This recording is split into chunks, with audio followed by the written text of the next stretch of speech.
আসসালামু আলাইকুম। প্রিয় দর্শক, অন্য মঞ্চের আলোচনায় আজ আমাদের সঙ্গে অতিথি হিসেবে আছেন শিক্ষক ও সমাজ বিশ্লেষক নাহিদ আক্তার। নাহিদ আক্তার, আপনাকে আমাদের অনুষ্ঠানে স্বাগত জানাচ্ছি। আপনাকে ধন্যবাদ আমাকে আমন্ত্রণ করার জন্য এবং অন্য মঞ্চের দর্শকদের শুভেচ্ছা। নাহিদ আক্তার, একটা জিনিস খেয়াল করেছেন আপনি, যে নির্বাচন যতই ঘনিয়ে আসছে, যেটা নাকি খুবই অস্বাভাবিক আমার কাছে মনে হয়, যে নির্বাচন একদম ধরেন আর এক সপ্তাহ নাই, আজকে 7 তারিখ, ধরতে গেলে 3 থেকে 4 দিন। এই এত কম ব্যবধান হওয়া সত্ত্বেও নির্বাচন নিয়ে কিন্তু মানুষের শঙ্কাটা কাটছে না। এখনো অনেকে মনে করছে, এখনো আমাকে কালকেও একজন বলল যে আসলে কি নির্বাচন হবে। নির্বাচন এত কাছে আসার পর নির্বাচন হওয়া নিয়ে যে অনিশ্চয়তা সাধারণ মানুষের মনে, এটা কি আপনিও টের পেয়েছেন? আপনাকেও কেউ বলেছে, কেউ, অথবা আপনারও কি নিজেরও মনে হয় যে নির্বাচন হওয়া নিয়ে এক ধরনের অনিশ্চয়তা, অথবা নির্বাচনকে থামিয়ে দেওয়ার জন্য কোনো ধরনের চেষ্টা চলছে কোনো কোনো জায়গা থেকে? আমার নিজেরও এই শঙ্কাটা আছে এবং শঙ্কাটা তৈরি হওয়ার পেছনে অনেক কারণ আছে। যেমন আম, আপনাকে যেমন অনেক মানুষ প্রশ্ন করছে, আমাকেও কিন্তু অনেকেই প্রশ্ন করেছে এবং আহ, মানে নির্বাচন নিয়ে কথা হলেই প্রথম প্রশ্নটাই মানুষ যেটা করে সেটা হচ্ছে আসলে কি নির্বাচন হবে। ইভেন আমার স্টুডেন্টরাও মাঝে মধ্যে প্রশ্ন করে যে নির্বাচন হবে কিনা। তার মানে কি, মানে নির্বাচন যে আদৌ হবে এক সপ্তাহ আগেও মানুষ বিশ্বাস করতে পারছে না। এমন অবিশ্বাস তৈরি হয়েছে মানুষের মনে, এমন অবিশ্বাসের রাজনীতি বাংলাদেশে তৈরি হয়েছে যে কেউ কাউকে আর কোন সিচুয়েশনকে মানুষ বিশ্বাস করতে পারছে না। যতক্ষণ না পর্যন্ত নির্বাচন না হয় আমার মনে হয় ততক্ষণ না পর্যন্ত মানুষের মধ্যে মানে শঙ্কা থেকেই যাবে। এর পেছনে সবচেয়ে বড় কারণটা আমার মনে হয় সেটা হচ্ছে যে মেবি মানুষ খুব বেশি চায় নির্বাচনটা হোক, নির্বাচনটা হয়ে যাক, এই আকাঙ্ক্ষা থেকেই হয়তো এই ভয়টা তৈরি হয়েছে। তবে বিগত দিনে যে কর্মকাণ্ড হয়েছে সেটা মোটামুটি আর কি গ্রহণযোগ্য, যেটা সকল ইলেকশনেই হয়ে থাকে। আমরা দেখেছি বা বিগত দিনে বাংলাদেশের সকল ইলেকশনে কিছুটা প্রবলেম তৈরি হয়, আম, কাদা ছোড়াছড়ির রাজনীতি হয়, সেগুলি একেবারে যে অসহনশীল ছিল সেটা আমি মনে করি না। কিন্তু গতকালকের পরিস্থিতি যদি দেখেন, গতকালকে আমি বাইরে গিয়েছিলাম এবং গতকালকের পরিস্থিতি এত ভয়াবহ, পুরো শহর অচল হয়ে গিয়েছিল। এবং মানে এই যে হাদি হত্যাকে কেন্দ্র করে যে হাদি হত্যার বিচার, যেটা কিনা প্রক্রিয়াধীন এবং যাকে আসামি হিসেবে ধরে নেওয়া হয়, সেই আসামি যদি ভারতেই থেকে থাকে, তাহলে ঠিক নির্বাচনের এক সপ্তাহ আগে যদি বিচার চায়, তাহলে কিভাবে করবে সরকার এই বিচার? বা সেই আসামিকে ধরবেই বা কিভাবে? আসামিকে তো ধরতে হবে, ধরে তো তাকে কাঠগড়ায় দাঁড়াতে হবে, একটা প্রক্রিয়ার মধ্য থেকে যাবে। কোনো প্রক্রিয়া ছাড়া আইন কি এভাবে কাজ করে? আইন তো এভাবে কাজ করেন। তাহলে গতকাল বা তারা ওই যে আন্দোলনকারীরা বারবার বলছে, শাহবাগ যে দখল করলো, তারা তারা বারবার বলছে যে আপনার নির্বাচনের আগেই হাদি হত্যার বিচার করতেই হবে। আবার কিছু ভিডিও দেখছি নির্বাচন বানচাল করার জন্য একদম ডাইরেক্ট তারা কথাবার্তা বলছে, দেখবেন কিছু জুলাই যোদ্ধা একদম ডাইরেক্ট বলছে নির্বাচন হতে দিব না, নির্বাচন হতে দিব না, নির্বাচন হতে পারবে না। তাহলে এই যে নির্বাচন হতে পারবে না, তাহলে এটা দিয়ে আমরা কি মেসেজ পাই? আমাদের ভয় তো এইগুলি দেখলে আমাদের মধ্যে তো ভয় হয় যে আসলে মনে হয় নির্বাচন বানচালের জন্য চরম ষড়যন্ত্র একটা আছে এবং এই ষড়যন্ত্র একেবারে ভিজিবল দেখা যায়। এবং আমার মনে হয় যে এক ধরনের ষড়যন্ত্র কিন্তু আহ একেবারেই উপস্থিত এখানে। এটাকে নাকচ করে দেওয়া সম্ভব না আমার দ্বারা। তো তারা না হয় স্লোগান দিচ্ছে, কেউ না কেউ স্লোগান দিতেই পারে, কিন্তু সেই স্লোগান দেখে মানুষ কেন আতঙ্কিত হবে, মানুষ কেন ভাববে যে সেই স্লোগানটাই কার্যকর হবে? তার মানে আপনি কি মনে করেন যে প্রশাসন অথবা সরকার, তারা সেই স্লোগানকে বেশি মাত্রায় গুরুত্ব দেওয়ার মতো অবস্থায় রয়েছে? সরকারের উপরে বিশ্বাসহীনতা হচ্ছে আসল, প্রশাসন বা সরকারের প্রতি বিশ্বাসহীনতা হচ্ছে আসল সমস্যা। যেখানে আপনি দেখবেন যে বিগত দিনে যখনই আপনার নির্বাচন নিয়ে কথা হয়েছে, তখনই কিন্তু এই সরকার বলেছে যে আমরা সংস্কারের জন্য এসেছি, আমাদের সংস্কার করতে হবে, নির্বাচন পরের কথা। নির্বাচনটা তারা সেকেন্ডারি রেখেছিল এবং একটা পর্যায়ে এরকম পরিস্থিতি তৈরি হয়েছিল, তারা 5 বছরের তারপর 50 বছরের ভিশনও দিয়ে দিচ্ছে, তাতে মনেই হয়েছিল যে আসলে তারা যাবে না, যাওয়ার উদ্দেশ্যে আসেনি। তো এই যে শঙ্কা তৈরি হয়েছে, এখানে কিন্তু সরকারকেও অনেকে দায়ী করছে, কোনো মেটিকুলাস ডিজাইনের অংশ কিনা সেটাও অনেকেই বলছে। আমার কাছে অনেক মানুষ এই ধরনের কথা একেবারে বলছে যে দেখবেন যে এই বাচ্চাগুলি, এই যে বিশেষ করে এনসিপির এবং আম, তৌহিদি জনতার এবং এই যে আম, ইনকিলাব মঞ্চ, এই বাচ্চাগুলি যখনই কোনো দাবি তোলে মানে বাবা মার মতো তারা সেই দাবি পূরণ করে সবকিছু বাদ দিয়ে। তো এখন এই দাবি তুললে যে আমি একটা দাবি তুলিয়ে দিলাম এবং সেই দাবিটা রক্ষাও আমি করব, এটাও যে হতে পারে না এটা আমি মনে করি না। তো এখন এখানে প্রশাসনকে বা আপনি সরকারকে আমি কিভাবে দেখবো সেটাও একটা বড় প্রশ্ন হয়ে দাঁড়িয়েছে বিগত দিনের, বিগত 17 মাস দেখলে আর কি। যে যে এই যে আপনি যেটা বললেন যে নির্বাচনটা এই সরকারের কখনোই মানে একদম মানে গুরুত্বপূর্ণ এজেন্ডা ছিল না, তার আগে তারা সংস্কার নিয়ে তারা বেশি বলছিল। তো আমরা তো শুনেছি সরকারের পক্ষ থেকে বলা হয়েছে বারবার যে তাদের তিনটা এজেন্ডা। প্রথমত সংস্কার, দ্বিতীয়ত বিচার, 3 নম্বরে হলো গিয়ে নির্বাচন। তো সংস্কারের যেটা তার প্রথম এজেন্ডা হয়, সংস্কারের কতটুকু কি দেখছেন? মানে এই সরকার তাদের এই যাবৎকালে এই গত 1.5 বছরে তারা যে সংস্কারের কথা বলেছে, সেই সংস্কারের পথে কি আদৌ কিছু অগ্রসর হতে পেরেছে? আমি তেমন কোনো সরকারের সংস্কার দেখিনি, তাদের কথাবার্তার অনেক পরিবর্তন দেখেছি যে তারা মূলত আপনার ঠিক দলীয় সরকাররা যেভাবে প্রমিস করে সেই ধরনের প্রমিসই করছে। তারা কোনো ভিজিবল যে সংস্কার, সেই সংস্কার করেছে বলে আমার মনে হয় না। দেখা যাচ্ছে যে তারা একটা মবক্রেসি তৈরি করতে পেরেছে, এই যে মব ফর্ম করছে মানুষ, এই মবটা কিন্তু তাদেরই তৈরি এবং মব তৈরির সকল দায়ভার তাদেরকে নিতে হবে। যে সেদিনও এই যে 2 দিন আগেও একজন উপদেষ্টা বলছে যে বাংলাদেশে কোনো মব নাই। মব আগে বলেছে মব প্রেসার গ্রুপ, বা এরা বিভিন্ন দাবি আদায় করতে চায়, বা বিগত দিনে তাদের অনেক না পাওয়া ছিল, সেই না পাওয়াকে কেন্দ্র করে তারা এইসব দাবি করছে। তো তারা তো তাদের কথাবার্তা দিয়ে দিন দিন প্রশ্রয় দিয়ে এই অবস্থা তৈরি করেছে, বাংলাদেশকে একটা চরম অসহিষ্ণু এবং কেওটিক রাষ্ট্রে পরিণত করেছে। এখানে কোনো সংস্কার তারা করেনি। কিছু একটা সংস্কার ওই যে আম, দেখেছি, যেটা আমার ব্যক্তিগতভাবে ভালো লেগেছে, সেটা হচ্ছে গিয়ে ওই যে মহিলা বিষয়ক অধিদপ্তরের নামটা পরিবর্তন করে নারী বিষয়ক অধিদপ্তর রেখেছে। এইটা একটা ভালো সংস্কার হয়েছে।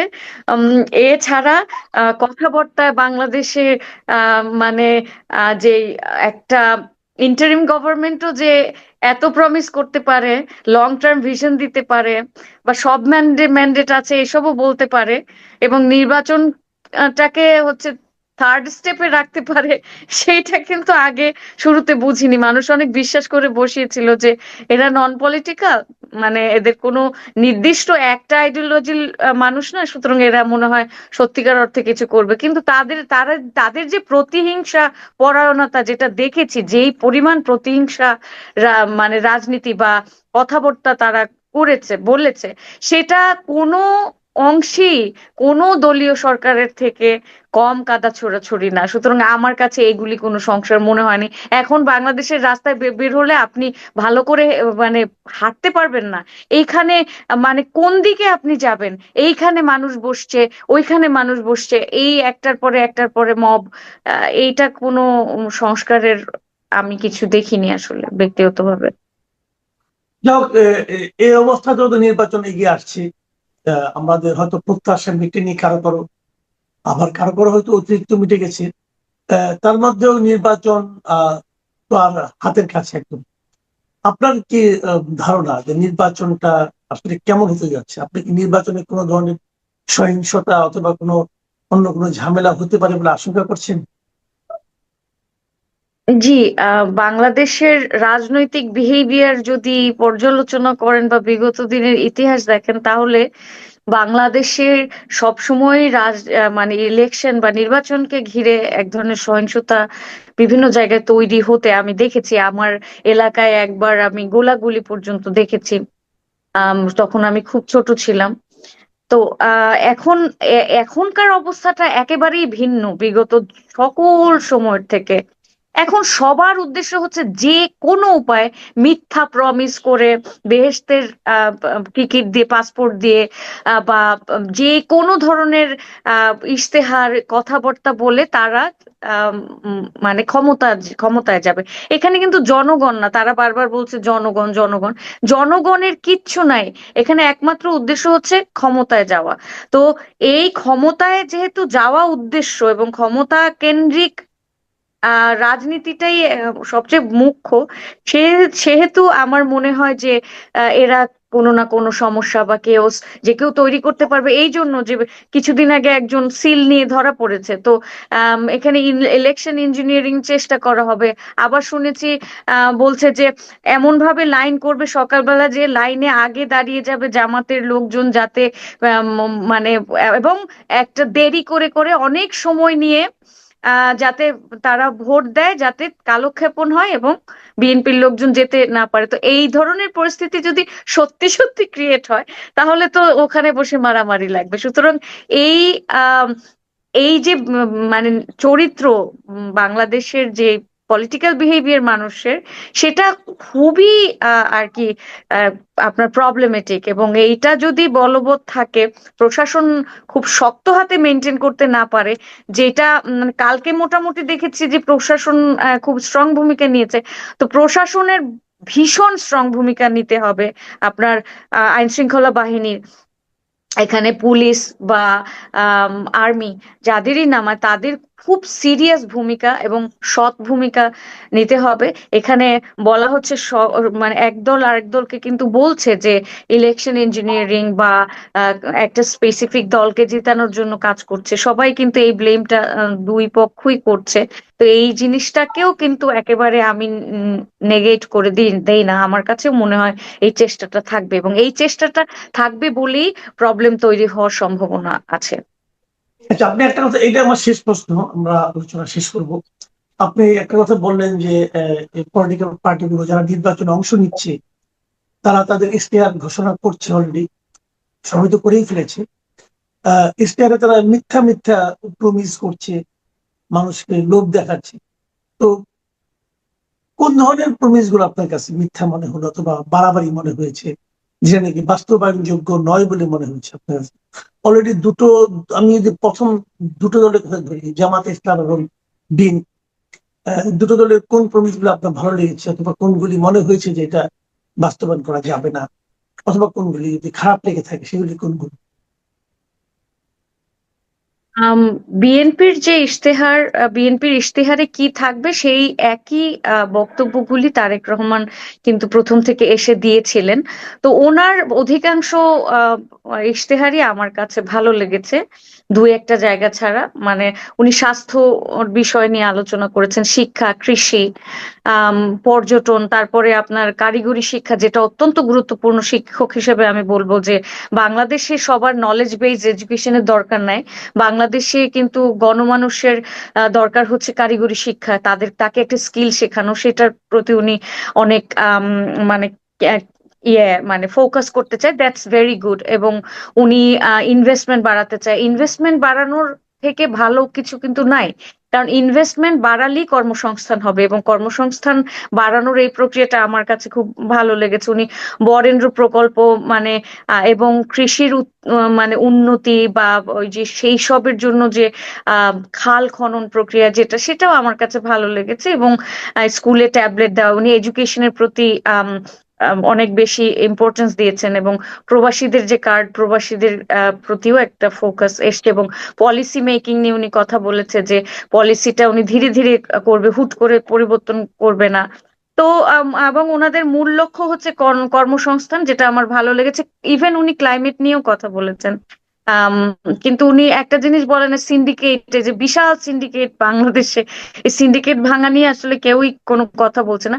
আরেকটা জায়গায় আমার একটু সমস্যা আছে, আমি শুধু বিএনপিটা এই মুহূর্তে যেটা বলছি সেটা হচ্ছে উনি মানে সংবিধান উনি একদিকে বলছেন যে, এটা আমি সমালোচনা দিচ্ছি, একদিকে বলছেন যে সকল ধর্মের প্রতি ওনার মানে সকল ধর্মের প্রতি সমান ধরনের যেই রাষ্ট্র বিহেভিয়ার করবে সেটা থাকবে, যে সকল ধর্ম সমান সুযোগ পাবে।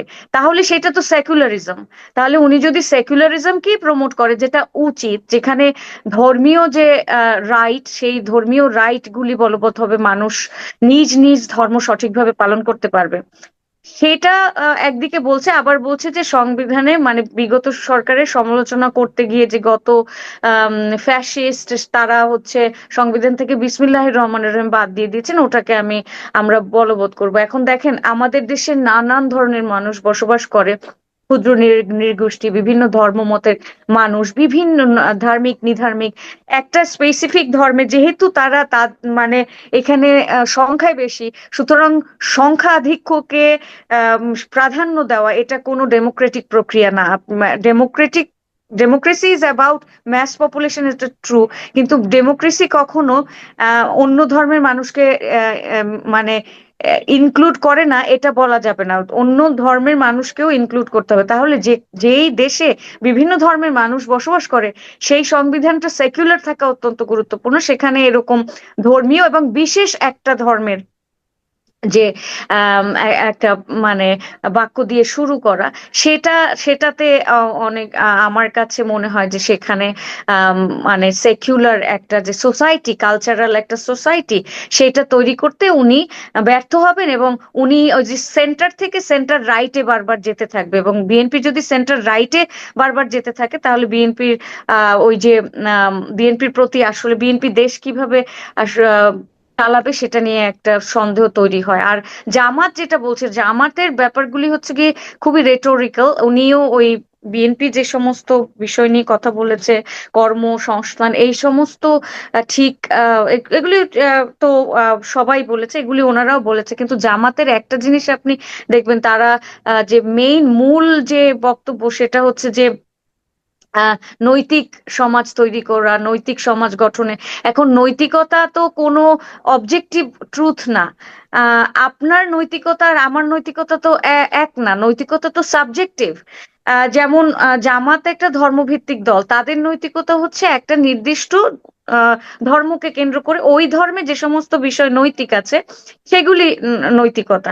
এই ধরনের ন্যায় ভিত্তিক সমাজ, এগুলি খুবই রেটোরিক্যাল, এগুলো তৈরি করা দীর্ঘ প্রক্রিয়া। এখানে শিক্ষা ক্ষেত্রে জোর দেওয়া বা শিক্ষাকে রিফর্ম করে এই মানুষকে নৈতিক করা হয়। এবং এই ধরনের বিষয় আসলে কোনো নির্বাচনী ইশতেহারে অ্যাড করে খুব একটা লাভ হয় না, কারণ কিভাবে মূল্যবোধকে জাগ্রত করবে?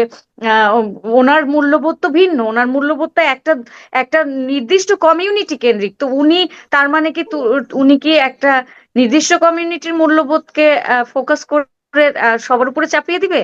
তাহলে যে বোরকা পরা, এটা তো ইসলামিক মূল্যবোধ, তাহলে আমিও কি বোরকা পরবো? তার মানে ওনারা মূলত কি বলতে চায়, ওনাদের ল্যাঙ্গুয়েজে বা ওনাদের এই যে কথায় মারাত্মক সমস্যা আছে। যেমন শরিয়া আমি আইন প্রণয়ন করব না, কিন্তু ধাপে ধাপে করব, এই ধরনের কথাবার্তা বলে আসলে খুব একটা আহ মানে ক্রিটিসিজমের বাইরে থাকতে পারবে না। কিন্তু হয় কি, তারা যে কার্ডটা খেলছে ওইটা তাদের জন্য অনেক ফলপ্রসূ হয়েছে। মানুষ, গ্রামের মানুষগুলি তাদেরকে ভীষণ বিশ্বাস করতে শুরু করেছে যে তারা সত্যি ভেস্তে যাবে, যেহেতু এই কালে কিছু পায়নি। এই আর কি। মানে জামাতের বেহেশত কার্ড মোটামুটি মানে আপনার ফল দিচ্ছে, পপুলার, হ্যাঁ, অনেক পপুলারিটি। ফল দিচ্ছে এটা। কিন্তু নির্বাচন তো আসলে পপুলারিটিরই খেলা। তাহলে রাইট। কি এই কার্ড দিয়ে তারা নির্বাচনে ভালো কিছু করবে বলে মনে হয় আপনার কাছে? নির্বাচনে জামাত ভালো কিছু করে ফেলতে পারে, ইউনিভার্সিটি গুলির মতো। জামাত যেভাবে তাদের কার্যক্রম চালিয়েছে দীর্ঘদিন ধরে, তারা পুরো ফিল্ডকে প্রিপেয়ার করেছে। কালকে আমার প্রচুর মানুষের সাথে কথা হয়েছে, যেহেতু কালকে আমি বাইরে গিয়েছিলাম, কালকে জি। কয়েকটা টক শো করেছিলাম, তো প্রত্যেকটা জায়গায় আমি জামাত সমর্থক দেখেছি প্রচুর, এবং জামাতকে ভোট দিবে। রিক্সাওয়ালাদের সাথে কথা বললাম, যতটা রিক্সায় চলেছি সবাই বলছে একবার জামাতকে দেখি। এই যে একবার জামাতকে দেখি কোট আনকোট, এটা কিন্তু ভীষণ ভাবে তারা মানুষকে বলতে পারেন খাওয়াতে পেরেছে এই জিনিসটাকে। ওই মার্কেটিং টেকনিকটা তো ভালোই করেছে। তো এক্ষেত্রে আম, দেখেন, সবাই তো আর বেহেশতের টিকিট বিক্রি করতে পারে না, বেহেশতের পাসপোর্ট সবাই দিতেও পারে না। তারা যেহেতু বলেছে তাদের মার্কা হচ্ছে আম, জান্নাতের মার্কা, সুতরাং এই জান্নাতের মার্কায় যদি ভোট দিয়েই ফেলে মানুষ জান্নাতে যাওয়ার আশায়, যেহেতু বাংলাদেশ দরিদ্রতা, বিভিন্ন হতাশা, খাদ্যের সংস্থান সেটাও ভালো পূরণ হয়নি মানুষের, স্বাস্থ্য, মানে বেসিক মৌলিক মৌলিক চাহিদাগুলিও আমাদের এখনো পূরণ হয়নি। এই গরিব মানুষগুলি তো অ্যাটলিস্ট আশা করে যে অন্তত মরার পরে তারা একটা ভালো জায়গায় থাকবে, ভালো খাবে, ভালো ভালো সুন্দরী মেয়েদেরকে নিয়ে থাকতে পারবে, যেহেতু আহ অসম্ভব সুন্দর এবং বিভিন্ন ধরনের মেয়ে নিয়ে থাকতে পারবে। তো এটা তাদের আসলে আম, অনেক বিরাট একটা বলেন, এর চেয়ে বেশি আর কি চায় মানুষ। কিন্তু এই কালে, এহ জগতে, যেই জগতে মূলত তাদের বেঁচে থাকতে হবে, অন্তত একজন মানুষ যদি 70 বছরও বাঁচে, তার তো খেতে হবে, পড়তে হবে। সেগুলি নিয়ে জামাত কি করবে, সেটা কিন্তু বাংলাদেশের মানুষ ভালো করে ভাবেনি, কতটা দুঃখজনক। এবং জামাত কিন্তু একটা জিনিস করতে সফল হয়েছে, যে জামাতকে সবাই সৎ মনে করে। কিহেতু কারণে যে সৎ মনে করে, এটার আমার কোনো কারণ, সব কথা কিন্তু অসৎ। এই যে আপনি বেহেশতের টিকিট দিবেন, এটাই তো অসৎ, কারণ আল্লাহ তাআলা ছাড়া তো কেউ বেহেশতের টিকিট দিতে পারে না, বা কে বেহেশতে যাবে এটা নির্ধারণ করা কোনো মানুষের দ্বারা সম্ভব না। কোরআন হাদিসেই সেটা স্পষ্ট আছে। কিন্তু এটাই তো তারা শিরকি করছে, এটা তো তাদের সবচেয়ে বড় অপরাধ। সেই মানুষগুলো এই অপরাধকে আইডেন্টিফাই করতে পারছে না, কারণ তাদের ওই ওই পরিমাণ হয়তো ক্রিটিক্যাল থিঙ্কিং এবিলিটি, শিক্ষাগত যোগ্যতাও নাই বলে এই মানুষগুলিকে বোকা বানাচ্ছে, ফুল বানিয়ে তারা এই জিনিসটা, এই এহ জগতে বা ও, আগামীকাল তারা ক্ষমতায় আসলে কি কি করবে সেই জায়গায় ফোকাস না দিয়েও তারা বিপুল একটা জনসমর্থন পাচ্ছে, যে আপনি রাস্তায় নামলেই আপনাকে লোকজন বলবে জামাতে ভোট দিয়ে দেখি না একবার। কালকে একটা খুবই শিক্ষিত ছেলে আমাকে বলছিল, 5টা বছর দেখি না সে উম, বিরাট বড় চাকরি করে। তো আমি না মানে হা হয়ে কিছুক্ষণ তাকিয়েছিলাম, যে দেখি না, মাত্র মানে 5 বছরের জন্য আপনি আপনার দেশটাকে ধরে এই ফান্ডামেন্টালিস্ট গ্রুপের কাছে দিয়ে দিবেন, আপনার একবার মনে হয় না যে এর ফলাফল কি হতে পারে? এই হচ্ছে বর্তমান অবস্থা, খুবই ক্রিটিক্যাল। বলা যায় না যে কি হবে নির্বাচনের রেজাল্ট। না, আপনাকে অনেক ধন্যবাদ। আপনি যে কথাটা প্রিয় দর্শক আপনারা শুনলেন, এই যে নাহিদ আক্তার কিন্তু একটা বাস্তবতা আমাদের সামনে তুলে ধরলেন। সেটা হলো উম মানুষের মন চেঞ্জ হয়ে যাচ্ছে, মানুষ কি ভাবছে, মানুষ কেন ভাবছে সেটা যতটা গুরুত্বপূর্ণ, তার চেয়ে বেশি গুরুত্বপূর্ণ ভোটের ক্ষেত্রে যে তারা কি ভাবছে। কারণ যা ভাববে তারা সেটাই তো তাদের প্রতিফলন দেখা যাবে ভোটে সিল মারার সময়। এবং এই ভাবনা আমাদেরকে মানে আপনি কোথায় নিয়ে যাবে তার পেছনে কিন্তু কোনো যুক্তিগ্রাহ্য কারণ কেউ চিন্তা করছে না, তারা জাস্ট একটা বিকল্প খুঁজছে। এখন যেটা চোখের সামনে দেখা যাচ্ছে সেটা কি এতই অসহনীয় হয়ে যাচ্ছে যে কারণে না বুঝে অন্ধকারে ঝাঁপ দেওয়ার কথা ভাবছে। এই বিষয়গুলো কিন্তু আসলে সামনে আমাদেরকে নানাভাবে প্রভাবিত করবে, আমাদের জীবনকে, আমাদের সমাজকে। যাই হোক, তার বলবো গণতন্ত্রের ক্ষেত্রে মানুষের সিদ্ধান্ত চূড়ান্ত সিদ্ধান্ত, সেই সিদ্ধান্তের পেছনে অজ্ঞতায় কাজ করুক আর সচেতনতায় কাজ করুক। সেই সিদ্ধান্ত আমরা ঠিকভাবে নেই, এই প্রত্যাশা থাকলো। নির্বাচন ঘনিয়ে এসেছে, নির্বাচনের পরে হয়তো নাহিদ আক্তার সঙ্গে আমরা আরো একবার বসতে পারবো, আগে তো আর সময় পাবো না। সবাই ভালো থাকবেন, এখন এ পর্যন্তই।